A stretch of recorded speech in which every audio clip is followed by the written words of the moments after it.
क्या आप कल्पना कर सकते हैं कि एक साधारण सी चिट्ठी जो जंगल की गहराइयों से निकली थी, भारत के प्रधानमंत्री नरेंद्र मोदी की जिंदगी पर मंडरा रहे मौत के साय को उजागर कर दे? वो चिट्ठी जो 2018 में पुणे पुलिस के हाथ लगी, जिसमें लिखा था, राजीव गांधी स्टाइल में मोदी को खत्म कर दो। ये शब्द नहीं थे, बल्कि एक खतरनाक साजिश के संकेत थे।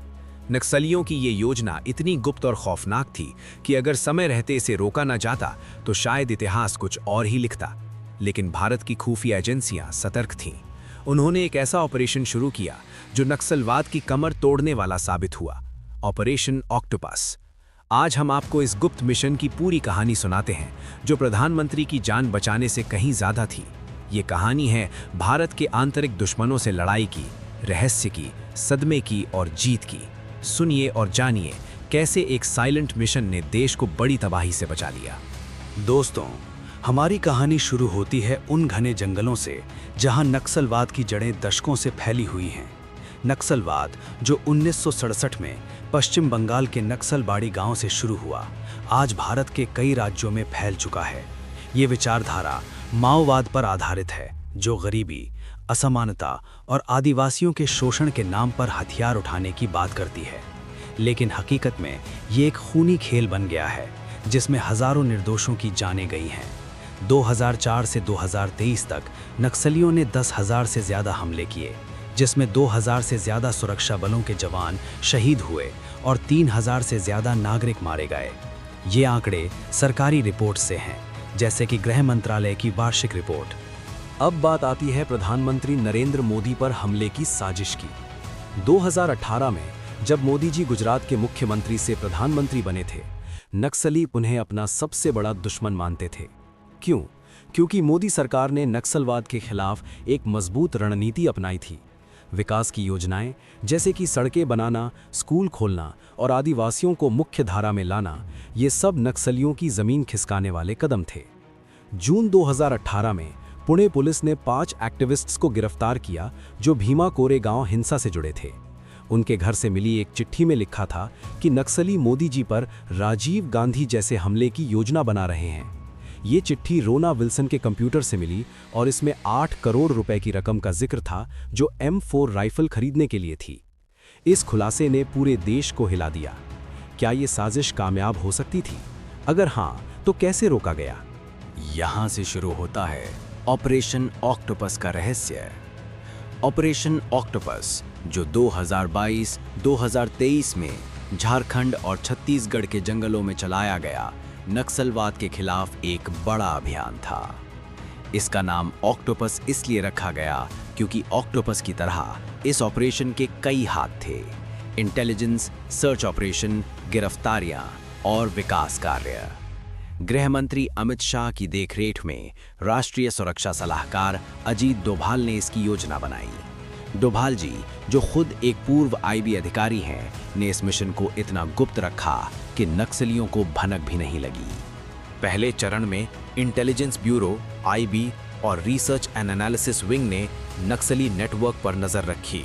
वे जानते थे कि नक्सली मोदी जी के खिलाफ साजिश रच रहे हैं, क्योंकि 2017 में ही एक रिपोर्ट आई थी कि माओवादी मोदी जी को निशाना बनाने की योजना बना रहे हैं।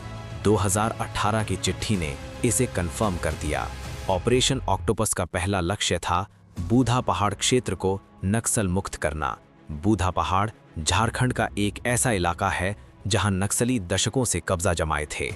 यहां कोई सड़क नहीं, कोई स्कूल नहीं, सिर्फ डर का राज। 2022 में ऑपरेशन डबल बुल और ऑक्टोपस के तहत CRPF, कोबरा और राज्य पुलिस ने संयुक्त अभियान चलाया। कल्पना कीजिए, घने जंगलों में जहां हर कदम पर IED का खतरा हो, सुरक्षा बलों ने 2023 में बुधा पहाड़ पर कब्जा किया। इस ऑपरेशन में 470 से ज़्यादा IED बरामद किए गए, नक्सलियों के कैंप ध्वस्त किए गए और कई टॉप कमांडर मारे गए या गिरफ्तार। गृह मंत्रालय की रिपोर्ट के अनुसार 2023 में 190 नक्सली मारे गए, 480 गिरफ्तार हुए और 500 ने सरेंडर किया। ये ऑपरेशन इसलिए महत्वपूर्ण था क्योंकि बुधा पहाड़ से ही नक्सली मोदी जी के खिलाफ साजिशों को अंजाम देने की योजना बनाते थे। अगर ये इलाका नक्सलियों के हाथ में रहता तो शायद वो साजिश कामयाब हो जाती।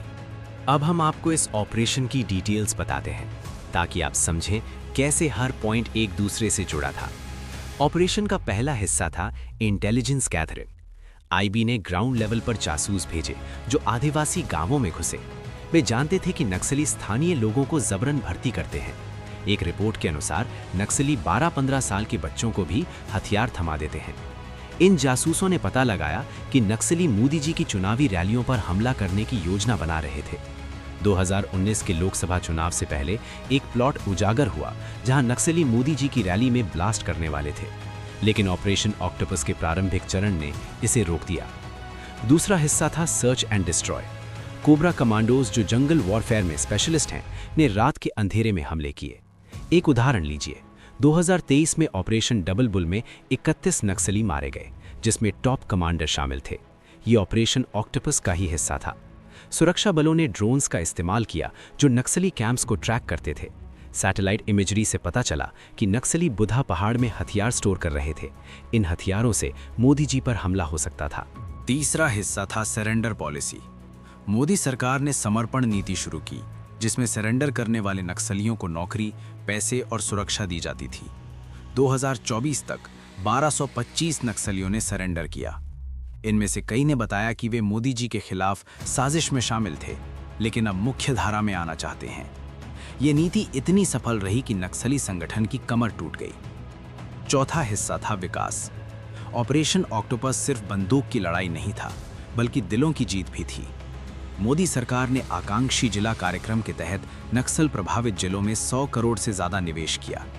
सड़कें बनी, जैसे कि पीएम ग्राम सड़क योजना के तहत 5000 किलोमीटर सड़कें। स्कूल खोले गए जहां आदिवासी बच्चे पढ़ सकते हैं। स्वास्थ्य केंद्र बने जहां मलेरिया जैसी बीमारियों का इलाज होता है। ये विकास नक्सलियों की विचारधारा को चुनौती देता है। एक रिपोर्ट के अनुसार 2014 से 2024 तक नक्सल प्रभावित इलाकों में गरीबी 20% कम हुई। अब बात सदमे की। क्या आपको पता है कि नक्सली कितने क्रूर हैं? 2020 में उन्होंने छत्तीसगढ़ में 22 जवानों को मार डाला, लेकिन ऑपरेशन ऑक्टोपस ने बदला लिया। 2025 में एक बड़ा ऑपरेशन हुआ जहां 27 नक्सली मारे गए, जिसमें जनरल सेक्रेटरी नामबाला केशवराव शामिल थे। अमित शाह ने इसे माइलस्टोन कहा। यह ऑपरेशन इसलिए शॉकिंग था क्योंकि नामबाला 50 साल से फरार था और वो मोदी जी के खिलाफ कई साजिशों का मास्टरमाइंड था। उसकी मौत ने नक्सलवाद को कमजोर कर दिया। रहस्य का हिस्सा भी कम नहीं। ऑपरेशन ऑक्टोपस इतना गुप्त था कि मीडिया को भी ज्यादा जानकारी नहीं मिली। अजीत डोभाल जी ने पर्सनली मॉनिटर किया। वे जानते थे कि नक्सली पाकिस्तान और चीन से मदद लेते हैं। एक रिपोर्ट में पता चला कि चीन नक्सलियों को हथियार सप्लाई करता है, इसलिए रॉ ने बॉर्डर पर नजर रखी। ये मिशन 2 साल चला और हर स्टेप जुड़ा था, इंटेल से एक्शन तक, एक्शन से विकास तक। अब युवा दर्शकों के लिए ये कहानी आपको बताती है कि कैसे टेक्नोलॉजी और स्ट्रैटेजी से दुश्मनों को हराया जा सकता है। ड्रोन्स, एआई, सैटेलाइट, ये सब ऑपरेशन में इस्तेमाल हुए। मध्यम आयु के लोगों के लिए ये याद दिलाती है कि कैसे नक्सलवाद गरीबी को बढ़ावा देता है और विकास कैसे इसे खत्म करता है। बुजुर्गों के लिए ये 1967 से चली आ रही लड़ाई का अंत है। 2026 तक मोदी सरकार ने नक्सल मुक्त भारत का लक्ष्य रखा है।